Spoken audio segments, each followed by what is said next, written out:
কিমান সময়ত হৈছিলে? সব জ্বলি গলে টাইমটো নাজানো আমি কাম কৰি আছো। তোমালোকে কাম কৰি আছা? তো তেতিয়াই হৈছে।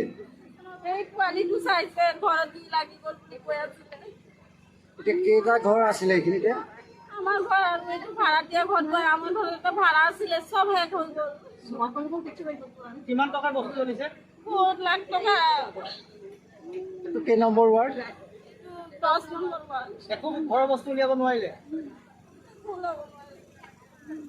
টোটেল এতিয়া ইয়াতে 3টা ঘৰ জ্বলিছে আপোনাৰ ঘৰটো লগ লগাই। নামটো? নামটো শৰ্মিলা চক্ৰৱৰ্তী, দীপক চক্ৰৱৰ্তী দেউতাৰ নাম।